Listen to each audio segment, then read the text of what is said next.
Querido Padre Celestial, alabamos tu nombre y te bendecimos, Señor. Gracias.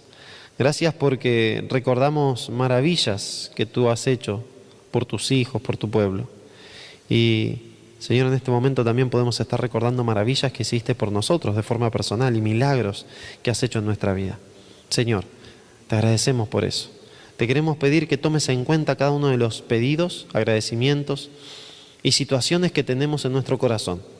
Que tu Espíritu Santo esté atendiendo a cada súplica, que Él nos enseñe cómo orar, cómo pedirte, y que al pedirte, Señor, lo podamos hacer con fe, confiando en tu poder, confiando en que eres todopoderoso, en que eres misericordioso, clemente, tardo para la ira y grande en misericordia y verdad.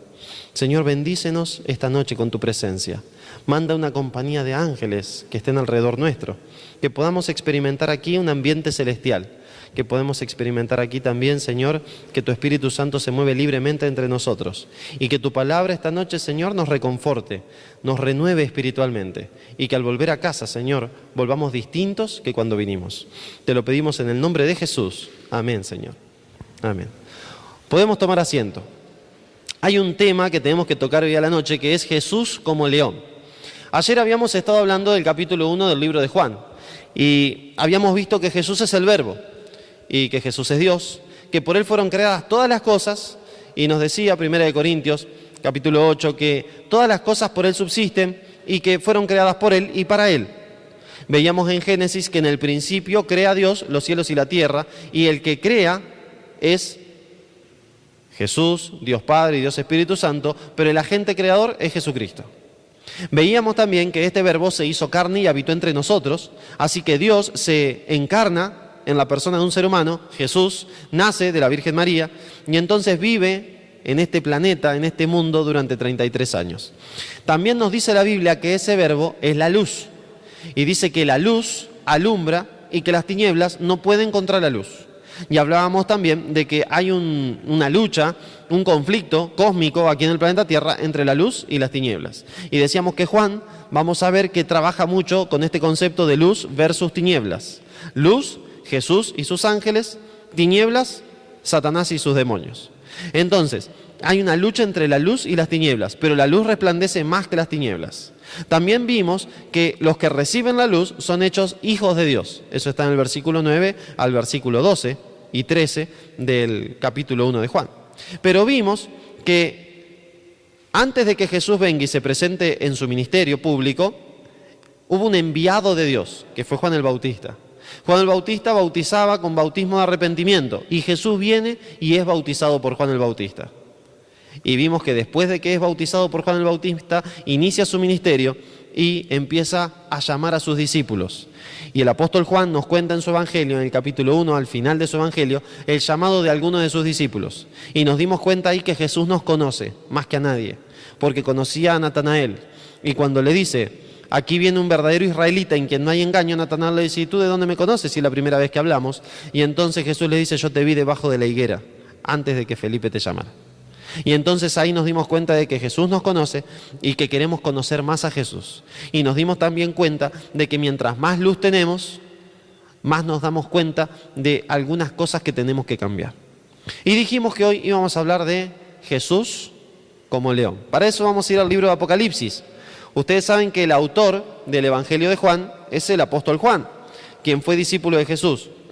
Se cree que Juan, cuando fue llamado por Jesús para ser apóstol, para ser su discípulo, tenía entre 15 y 16 años, era un jovencito. Y cuando escribe el libro de Apocalipsis, ya Juan tiene 90 años, más o menos.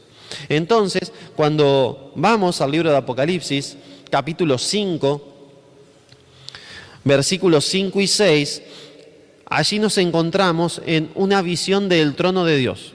El libro de Apocalipsis lo escribe el apóstol Juan, pero es distinto que el Evangelio según San Juan. El Evangelio de Juan es la historia de Jesucristo, Dios hecho hombre. Pero el Apocalipsis es distinto. El Apocalipsis es un libro profético y en los libros proféticos hay simbolismos, ¿sí? Pero acá en el capítulo 4 y 5 del libro de Apocalipsis encontramos una visión del trono de Dios. Hay varias visiones del trono de Dios a lo largo de la Escritura. Una de ellas la podemos encontrar en el libro de Isaías, capítulo 6, donde Isaías dice que ve el trono de Dios y a Dios sentado en su templo, que su falda llena en el templo y ve volando cerca de Dios serafines. Son ángeles que tienen 6 alas. Serafín significa los ardientes, los que están prendidos fuegos. Esos son los serafines. ¿Por qué? Porque nos dice Deuteronomio 4:24 que la gloria de Dios es fuego consumidor. Los serafines están en la misma gloria de Dios, igual que los querubines. Y entonces cuando están ante la gloria de Dios, parece como que están prendidos fuegos también ellos. También tenemos una visión del trono de Dios en Ezequiel capítulo 1. Dios le muestra a Ezequiel su gloria y su trono. No le muestra serafines, pero esta vez le muestra querubines. Y cuando vamos a Apocalipsis, capítulo 4 y 5, vemos otra vez una visión del trono de Dios. Y vemos a Dios sentado, a 4 querubines, a 24 ancianos. Y entonces nos dice que Dios sentado tenía un libro con 7 sellos y nadie podría abrir esos sellos. Y entonces Juan, el viejo Juan, no el jovencito que Jesús llamó como discípulo, sino que ya pasó toda la vida de Juan, él está preso en una isla que se llamaba Patmos y ahí recibe la visión de Apocalipsis.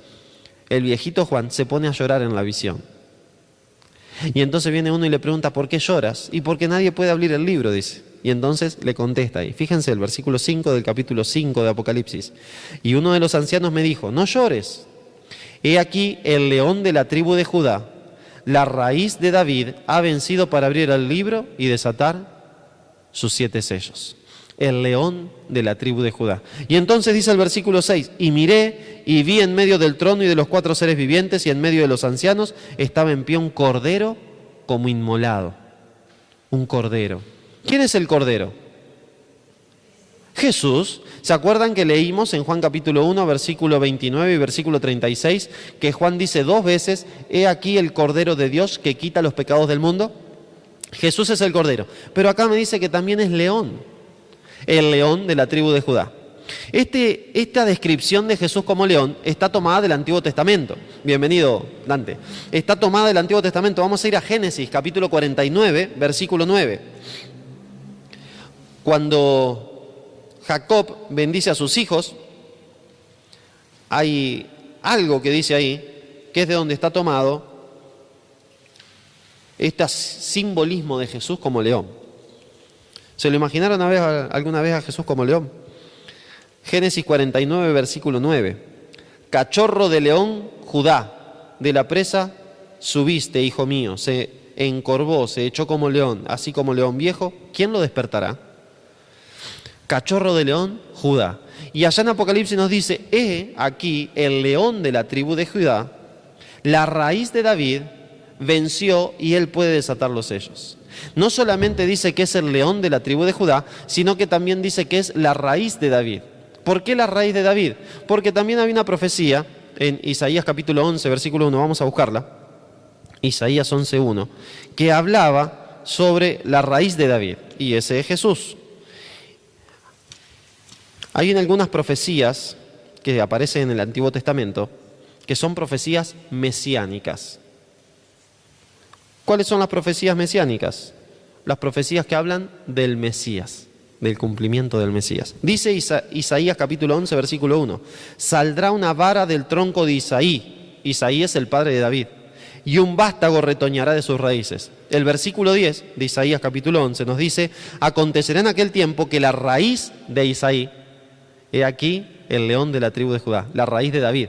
Isaí es el padre de David. O sea que la raíz de Isaí es lo mismo que la raíz de David. La raíz de Isaí, la cual estará puesta por pendón a los pueblos, será buscada por las generaciones y su habitación será gloriosa. El león de la tribu de Judá es Jesús. Pero Jesús también es el Cordero. Jesús tiene estos 2 simbolismos, león y Cordero.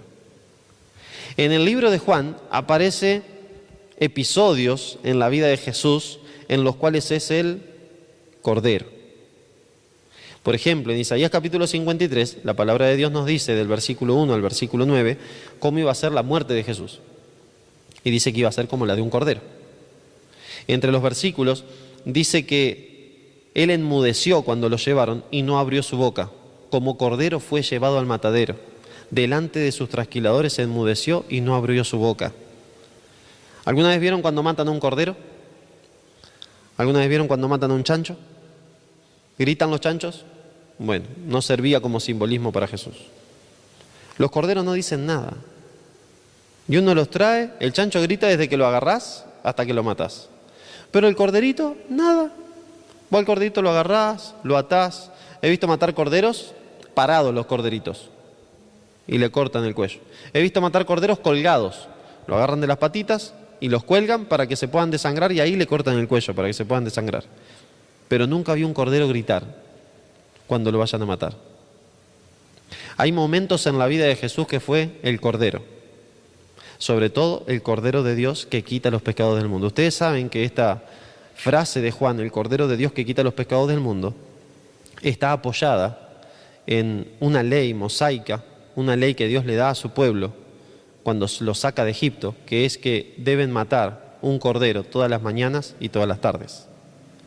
Y cada persona, si cometía pecado, el pecado de esa persona era perdonado por la fe en la sangre de ese cordero que en el santuario terrenal estaban matando.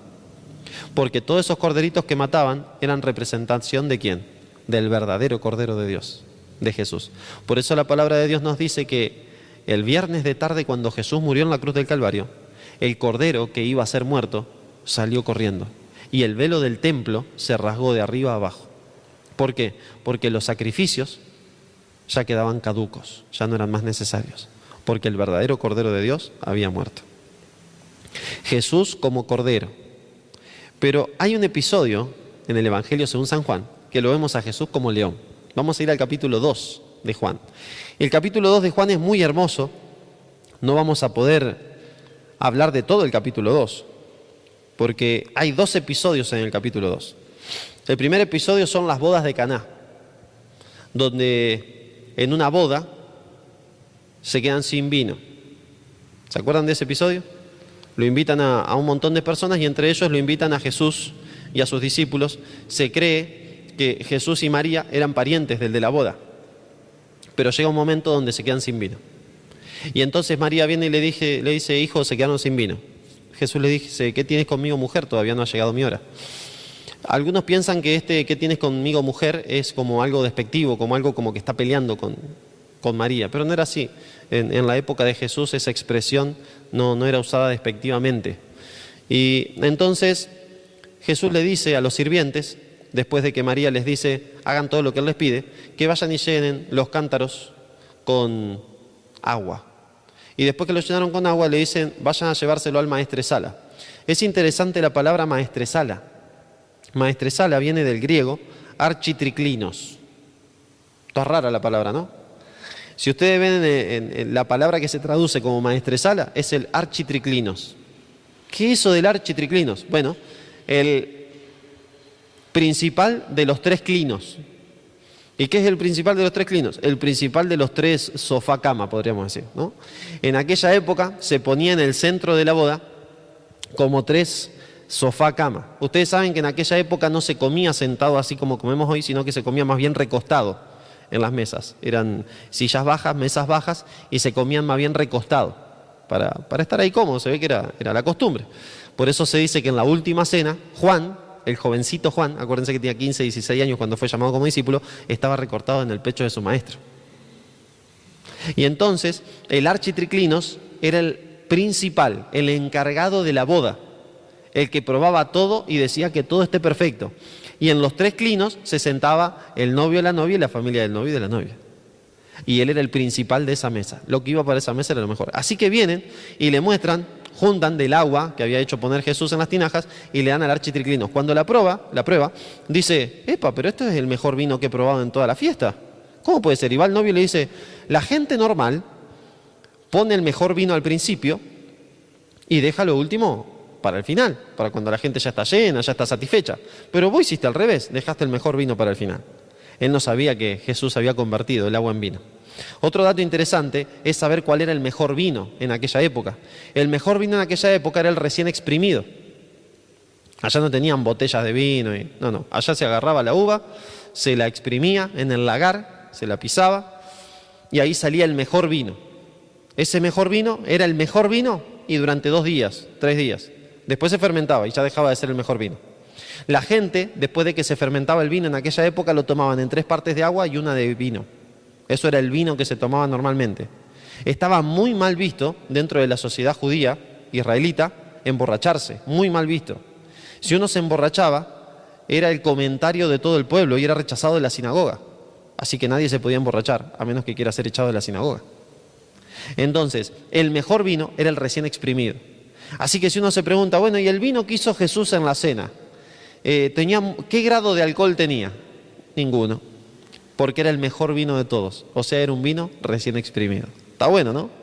Bueno, hay muchas más cosas para decir de la cena, pero ahí no nos habla de Jesús como león, así que vamos a ir a Jesús como león.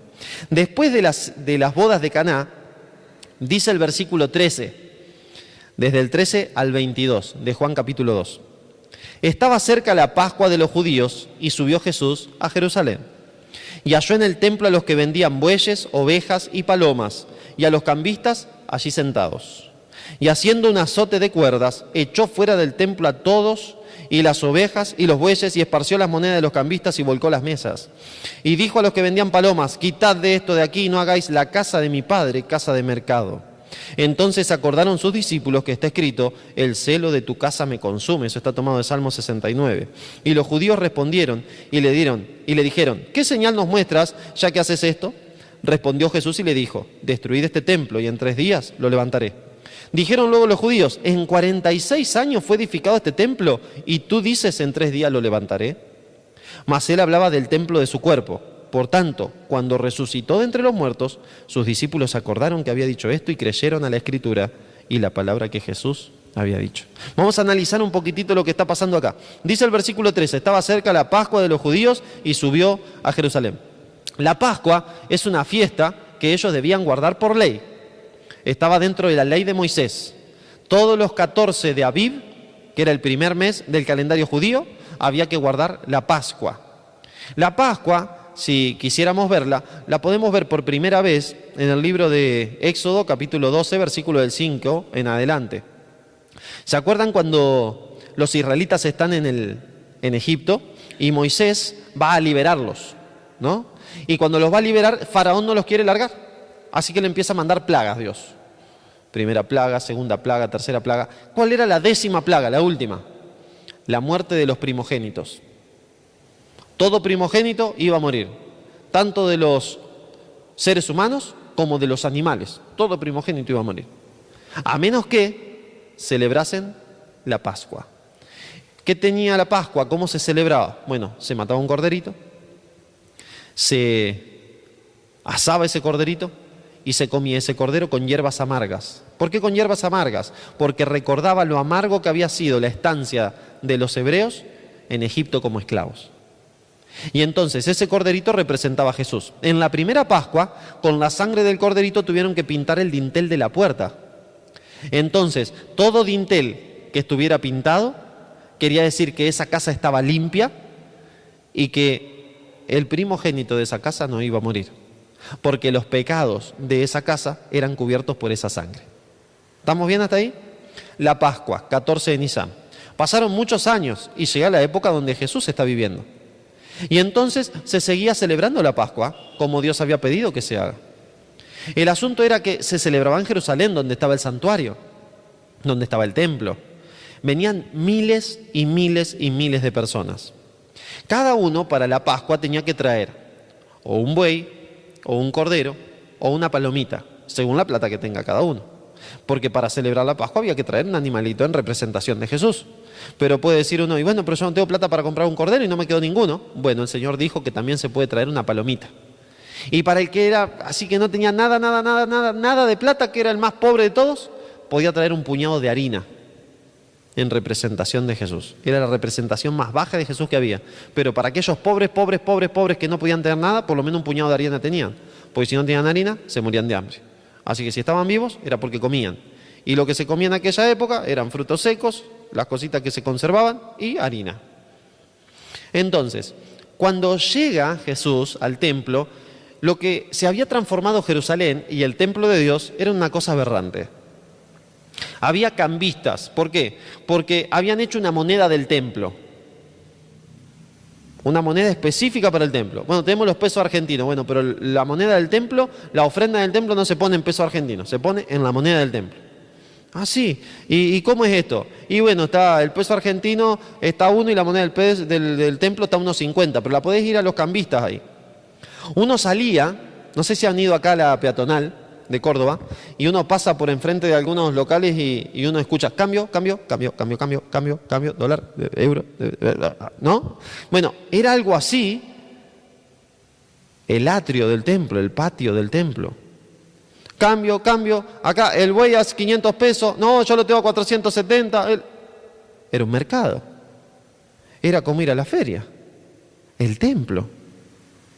Cuando Jesús viene y ve eso, el Cordero de Dios que quita el pecado del mundo, se transforma en león. Jesús es el león de la tribu de Judá, que dice que se acordaron los discípulos en el versículo 17, capítulo 2, versículo... El celo le consume. ¿El celo de qué? Jesús estaba sufriendo, sabía que iba a sufrir, sabía que la gente esta estaba llena de tinieblas, que Él era la luz, que rechazaban a la luz, pero aparte ve que la casa de su Padre está convertida en una feria, en un mercado. Así que se hace un azote de cuerdas, toma cuero y se hace un azote. No sé cómo se lo habrán imaginado alguna vez a Jesús ustedes. ¿Cómo se lo imaginan a Jesús? A ver, ¿cómo es el semblante de Jesús? Calmo, apacible, dejad a los niños venir a mí, ¿no?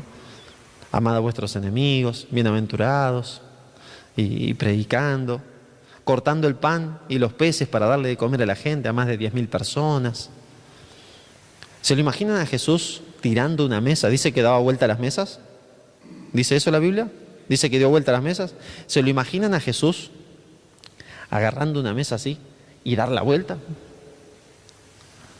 ¿Se lo imaginan a Jesús agarrando a latigazo así la mesa y los tipos saliendo corriendo para todos lados? Y abriéndole el corral a las ovejas y agarrarle el latigazo. Salgan acá, a todas las ovejas. Y a los bueyes, salgan, y todos los bueyes corriendo por el atrio del templo, así para afuera del templo. Y largar a las palomas. ¿Se lo imaginan? ¿Hizo Jesús eso? Porque Jesús es león. No es solo cordero. Jesús es león. ¿Qué hizo con el templo? Lo limpió.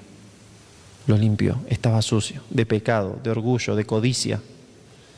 Y entonces Jesús viene al templo y lo limpia. Lo limpia. ¿Les dolió a los del templo lo que hizo Jesús? Sí, les dolió mucho. No se olviden de esto, de que les dolió a los del templo. Porque cuando Jesús limpia un templo, duele. Cuando Jesús limpia el templo, ¿qué pasa? Duele. Vamos a seguir. Nos dice la palabra de Dios en el versículo 18. Y los judíos respondieron y le dijeron, ¿qué señal nos muestras ya que haces esto? ¿Quién sos vos para hacer esto? ¿Quién te pensás que sos? ¿Cómo vas a venir acá y vas a dar vuelta a las mesas? ¿Alguien se le atrevió a ponerse enfrente de Jesús? No. ¿Alguien lo frenó? ¿Habría mucha gente ahí? Sí. ¿Podrían haber juntado 20 o 30 para frenarlo? Sí. ¿Por qué no lo habrán frenado? ¿Cómo habrá sido el aspecto de Jesús? ¿Cómo habrá sido la autoridad de Jesús que infundió temor en todo el que estaba ahí? Salieron todos disparando. Yo quiero ver esa película. Cuando vaya al cielo, yo me voy a ir ahí al videoclub del cielo, ¿no? Lo bueno es que es todo gratis en el cielo, supongo, ¿no? No hay que pagar nada. Entonces, es decir, yo estoy buscando la película esa de Jesús limpiando el templo. En la primera, la número 1, la número 2. Ustedes saben que en el cielo también está la película 1 y 2, porque Jesús hizo 2 limpiezas de templo. No una sola, sino 2. Esta es la primera limpieza del templo, se cree que fue 6 meses después de que Jesús es bautizado, más o menos. No, la número 1 quiero ver yo. Entonces voy un sábado a la noche, después de la iglesia, ¿no es cierto? Se pone el sol, va cayendo el sol así. Y, bueno, me voy a mirar la película de la limpieza del templo número 1. ¿Y esa en qué año salió? Y allá por el 28 a.C. Ah, buenísimo, mirá vos. Después de Cristo, gracias. Con el 28 después de Cristo. Y entonces, track, y miro la película. Y ahí voy a ver la cara de Jesús, la autoridad que impartía Jesús. Los judíos, después de que se calma todo el alboroto, vienen y le dicen, ¿quién sos vos para hacer esto? ¿Qué señal nos das? ¿Qué prueba nos das de que vos podés hacer esto? A ver, decinos. Y Jesús responde, versículo 19, respondió Jesús y les dijo, destruid este templo, y en 3 días, ¿qué dice? Lo levantaré, lo reconstruiré. Cuando Jesús está diciendo destruid este templo, los judíos están pensando en el templo. Ese templo tenía bloques en las paredes, eran de bloques uno encima del otro que pesaban toneladas. Toneladas. 46 años iban construyéndolo. Y se construyó hasta la década del 60 después de Cristo el templo, hasta que se terminó. Está unos añitos terminado y en el 70 lo destruyen los romanos cuando vienen y sitian y destruyen a Jerusalén. Un montón de años para construir ese templo. Entonces cuando escuchan, ¿qué? ¿Vos vas a destruir este templo y en 3 días lo vas a levantar? 46 años hace que estamos trabajando en el templo y vos lo vas a levantar en 3 días.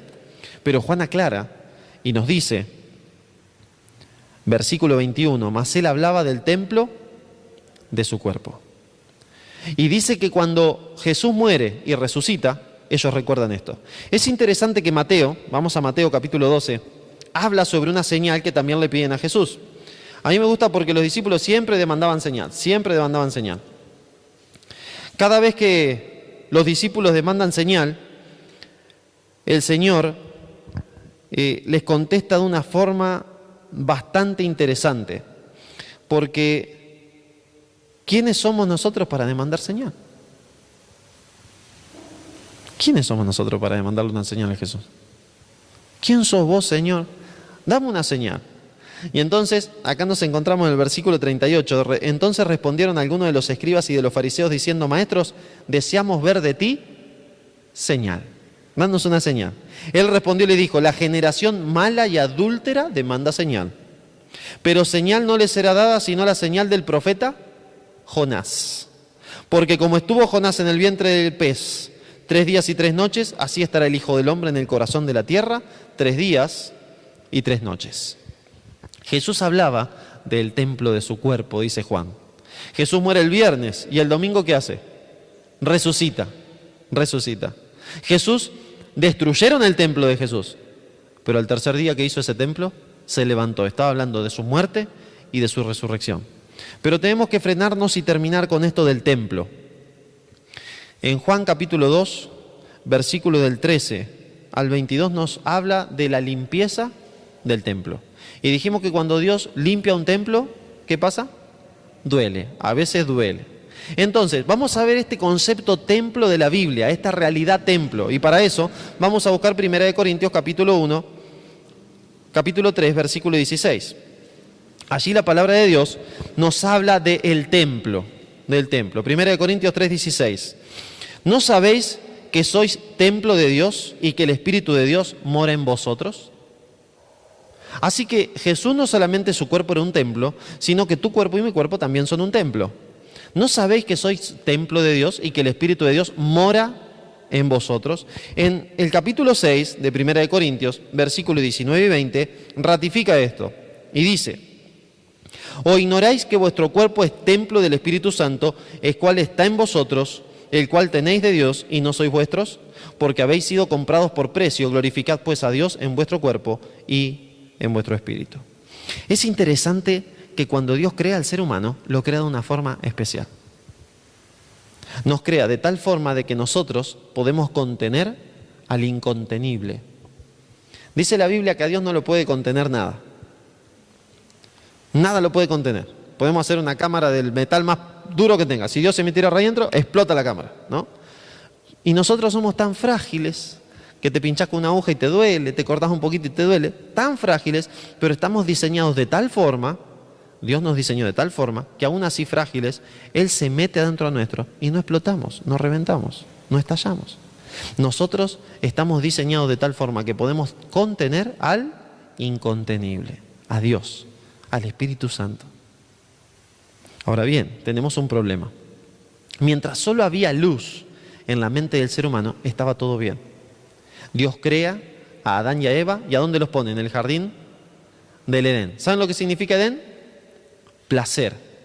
Los puso en el jardín del placer. Ahí los puso. Imagínate, era todo placentero en el Edén. No había pecado, era todo lindo. Y dice Dios que todo lo que había creado era bueno en gran manera. Así que los pone en el jardín del placer. Pero viene Satanás, tienta a Eva, la hace pecar. Eva le muestra el fruto a Adán, Adán también come y pecan los dos. En ese momento se cosen unos trajes de higuera, de hojas de higuera, se lo ponen. Jesús viene en búsqueda de ellos y le dice a Adán, ¿dónde estás tú? Y entonces él dice, tuve miedo porque me vi desnudo. ¿Quién te enseñó que estabas desnudo? ¿Qué pasó en la mente de Adán y en la mente de Eva? Se introdujo la tiniebla. Hasta ese momento en su mente solo había luz. El único que tenía acceso a su mente era Jesús. Y entonces solamente eran dueños del conocimiento de la luz. Pero cuando adquirieron el pecado, cuando pecaron, cuando le hicieron caso a Satanás, ingresó en su mente tinieblas, el pecado. Y entonces con el pecado ingresó la muerte, dice la palabra de Dios. Pero el problema fue que nuestra mente cambió. Pero el diseño del ser humano no cambió. Lo que cambió fue la mente. Se vio trastornada, se vio contaminada. Y ahora el ser humano puede contener al Espíritu Santo, pero si el Espíritu Santo no está en el ser humano puede contener a otros espíritus también. ¿Sabían eso? Dentro de 2 o 3 semanas vamos a hablar de, ¿se acuerdan que les dije? Vamos a hablar un poquitito sobre qué pasa de esto de la comunicación con los muertos y sobre el espiritismo, qué tan real es, si se puede, si no se puede, si se debe, si no se debe, si puedo hablar con alguien que se murió hace años. Hay algunos que dicen que hablaron con Napoleón y que Napoleón les cuenta todo lo que hizo y toda su trayectoria, ¿no? Entonces, ¿se puede o no se puede? Pero también en ese momento vamos a hablar sobre los espíritus que puede contener un cuerpo de un ser humano. Porque dice la Biblia que el ser humano puede contener otros espíritus también adentro de él. ¿Por qué? Porque está diseñado para contener un ser espiritual, pero está diseñado para contener al Espíritu Santo. Lo interesante de esto es que el Espíritu Santo, para ingresar a mi vida, a mi cuerpo, al templo, para ingresar a tu vida, a tu cuerpo, al templo, necesita tu permiso. El Señor es muy bueno. Dios es un caballero y no se mete donde no lo llaman. Dios, Él es un caballero. Si vos lo invitás, Él irá. Si no lo invitás, Él no va a ir. ¿Por qué? Porque Él está esperando que vos les des permiso. Satanás no es un caballero. Satanás es un engañador, es un embaucador. Entonces, Él no se mete donde lo llaman. Él se mete en todos lados donde puede, para destruir, matar, acechar. Pero Jesús no. Jesús se mete donde lo llaman. Lo lindo es que cuando Jesús entra en un templo, lo primero que hace es limpiarlo. Limpiarlo. La pregunta es, y para eso vamos a leer 1 Corintios capítulo 5, versículo 7, que dice, limpiaos pues de la vieja levadura para que seáis nueva masa, sin levadura como sois, porque nuestra Pascua, que es Cristo, ya fue sacrificada por nosotros. Jesús ya murió en la cruz del Calvario. En Él tenemos todos los derechos para la salvación. Jesús te conoce, decíamos anoche. Jesús te conoce y me conoce más que nada ni nadie en el mundo. Él quiere que tengas una vida feliz. Él quiere que tengas una vida próspera aquí en el planeta Tierra. Él quiere que tengas una vida completa y plena. No quiere decir que no tengas problemas, pero quiere que cuentes con Él para resolver tus problemas. El asunto es que, a menos que yo quiera, Él no lo va a hacer. Y para que Él, a través de la persona del Espíritu Santo, ingrese en mi mente, ingrese en mí y viva en mí, necesito dejarlo que me limpie. Porque yo soy su templo. Y Jesús, cuando entra a un templo, lo primero que hace es limpiarlo. Entonces la pregunta es, ¿estás dispuesto o dispuesta? Y estoy dispuesto a dejar que Jesús te limpie y me limpie. Cuando Jesús empieza a limpiar un templo, a veces duele. A veces duele. Hay veces que Jesús empieza a limpiar un templo y nos muestra que tenemos que empezar a hacer cosas que antes no hacíamos. Y hay veces que Jesús empieza a limpiar un templo y nos empieza a mostrar que tenemos que dejar de hacer cosas que antes hacíamos. ¿Qué les mostró a los cambistas? Que no tenían que cambiar más plata ahí en el atrio del templo. El templo no se hizo para eso. A los vendedores de ganado les dijo, no hagan más esto acá. Y ya está, se terminó. Porque esto no está hecho para eso. Y hay cosas para las que este templo, nuestra vida, no está hecha para hacer. Pero el enemigo de Dios nos embauca, nos engancha y nos hace hacer cosas en el templo de Dios que no se deben hacer. Y entonces cuando conocemos al Señor, cuando la luz viene al templo, nos empieza a mostrar qué es lo que no hay que hacer. Y entonces ahí tenemos que tomar una decisión. Podemos tomar la decisión de los discípulos, que decidieron que su templo sea limpio y se fueron limpiando progresivamente al lado del Señor, o podemos tomar la decisión de los fariseos. No, esto no es así. La palabra no dice eso. Y se cerraron a sí mismos. Cerraron su mente. Muchos de los fariseos conocían la Biblia, la sabían de punta a punta. En aquella época estaba Cristo, desde el libro de Génesis hasta el libro de Malaquías, y lo sabían de punta a punta, pero no conocieron a Jesús. Cuando Jesús le hablaba de la Biblia, ellos se cerraban y decían, no, así no es la Biblia, esa no es la interpretación correcta. Vos le vas a enseñar a Jesús cuál es la interpretación correcta, que Él es el que le inspiró con su Espíritu Santo. Pero ellos eran sabios en su propia opinión y no dejaron que se limpie el templo de su corazón. Jesús limpió el templo material, pero hay muchos templos que estaban ahí andando que nunca dejaron que Jesús entre a su corazón y los limpie. Pero hay algunos que dejaron que Jesús entre a su corazón y los limpie. Uno de esos fariseos fue Nicodemo. Se encuentra en el capítulo 3 de Juan. Y dejó que Jesús entre a su corazón y lo limpie. Eso quiso decir para la vida de Nicodemo que tuvo que dejar de hacer un montón de cosas que antes hacía y que estaban mal. Y que tuvo que empezar a hacer otras que antes no hacía, porque Jesús se la pedía. El punto focal en todo esto es el amor. Si yo amo a Jesús, le voy a pedir que venga y que limpie mi templo. Y cuando amo a Jesús, el amor se demuestra en obediencia. El amor a Jesús se demuestra ¿cómo? En obediencia. Vamos a buscar un versículo más. Juan 14, versículo 15. Me encanta el libro de Juan. Es maravilloso. Toda la Biblia es maravillosa, pero el libro de Juan me encanta. Juan 14, 15. Si dejas que Jesús venga a tu vida y te limpie, no te va a costar para nada hacer lo que Dios te pida que hagas. Pero en algún caso te puede doler un poquito. Pero si no dejas que Dios venga a tu vida y te limpie, vas a correr la misma suerte que los fariseos que no dejaron que su templo se limpie. ¿Qué pasó con ellos? Se perdieron para siempre. Como Jesús murió y resucitó, en esa muerte y resurrección de Jesús está la promesa de que si nosotros morimos en Él, Él cuando venga por segunda vez nos va a resucitar y nos va a llevar con Él. Pero si nosotros no andamos en sus caminos y no le amamos y no dejamos que venga y nos limpie, cuando nos muramos y Él venga por segunda vez, nos va a quemar para siempre. Eso se los tengo que decir porque está en la Biblia. Eso está en el capítulo 25 del libro de Mateo, desde el versículo 31 al versículo 45. Se le llama el juicio a las naciones. Hay algunos de los seres humanos que se van a salvar para siempre y van a vivir para siempre con el Señor Jesús. Pero hay otros de los seres humanos que se van a perder para siempre. No es que se van a estar quemando por la eternidad. Se van a quemar un rato nomás, pero yo no me quiero quemar ni un rato. La otra vez me quemé un poco el dedo y ya me dolió un montón. Imagínate, se me quema todo el cuerpo. Así que no quiero saber nada con eso. Quiero irme a vivir con Jesús para siempre. Si no, no voy a poder ver la película de Jesús limpiando el templo. Y entonces, ¿qué tengo que hacer? Amar a Jesús. ¿Qué tengo que hacer? Decirle a Jesús que venga a mi templo y que me limpie. Y decirle, Señor, acá tenés mi vida. Esto es lo que soy. Vos me conocés.